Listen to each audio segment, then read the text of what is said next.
Ito ang aking kwento. Ang kwento ng aking ika-4 na dekada ng buhay ko. Maikli lang ito, mga kaibigan. Dito sa malayong lugar, kung saan hindi man lang sumagi sa aking isipan na ako'y mapupunta dito sa lugar na aking di inaasahan. ng mga tao na ituturing kong pamilya. Dito ko natagpuan ang mga kaibigan, katrabaho, at iba't ibang uri ng tao na may mga kanya-kanyang kasiyahan, nagbibigay ng liwanag sa kanilang mga pamilya, at nagbibigay ng inspirasyon sa mga taong nasa paligid nila. Alam nyo guys, ako po ay galing sa isang malayong lugar. At ni minsan hindi sumagi sa aking isipan na ako po ay mapupunta dito sa tinatawag na Kasipmas. Di ko inisip o lubos maisip na ako ay tatagal dito. Kasi alam nyo po, ako po ay may pangarap. At ang pangarap ko po ay makapag-abroad, makapag-ibang bayan, para tuparin ang pangarap ng aking mga magulang. Dahil ako po ay pinanganak na mahirap, gusto ko pong umasenso sa buhay. Magkaroon ng kaunti. Magkaroon ng masasabi kong akin para makatulong sa aking kapwa at sa aking kapamilya. Alam niyo po, ang Diyos ay marunong. Ibibigay ka doon sa lugar kung saan bibigyan ka ng pagkakataon na lumaki. Mag-grow. Ika nga.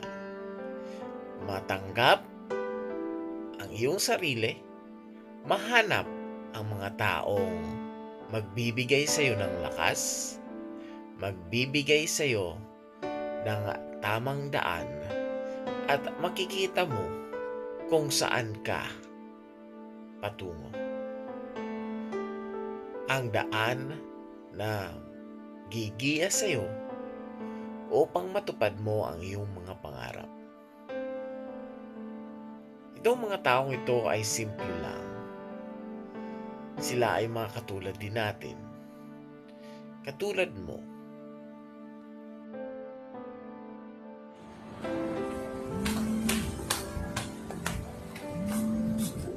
Ano man doon? Ano yun? Ano man doon? Bigay ko sa him sila si Kuli. Ano? Dali ang tampulat mo. Wow, may happy birthday ang. Siyempre. Wow, may happy birthday. Naka-video. Hoy! Naka-video. Naka-video. Naka-down. Delete mo to. Naka-live. Pagkala. Oh, live oh. Oh, blow na. Dali, i-vlog ko na. Wow, happy birthday to... Alam na. Happy birthday to me. Kaya ba? Ano? Paano nang... Dali na ako na. Main na si live ko. Dali na. Hoy, ano? Nakalive pala. May Na-mute ko na sana.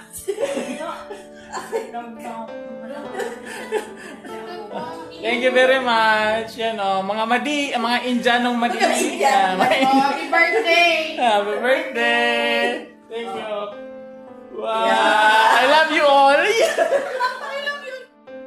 Totoo nga sa lugar na ito ay hindi matatawaran ang mga nabuong pagkakaibigan at pagsasamahan na nabuo sa 4 na dekada ng buhay ko. Sa maikling pag-i-stay or paghahangad ko na makapunta dito sa lugar na ito ay nabuo ang napakaraming bagay at nagkaroon tayo ng napakaraming opportunity sa buhay, sa kaibigan, kapamilya na may tuturing at sa lahat ng mga taong nasa paligid nito. So may tuturing ko na ang pamilya na nabuo dito ay matatag at matagumpay sa anumang aspeto. Kaya sa ika-14 na aking serbisyo, ako'y nagpapasalamat sa inyong lahat na ang aking eksperyensya dito ay isang di malilimutan. Salamat!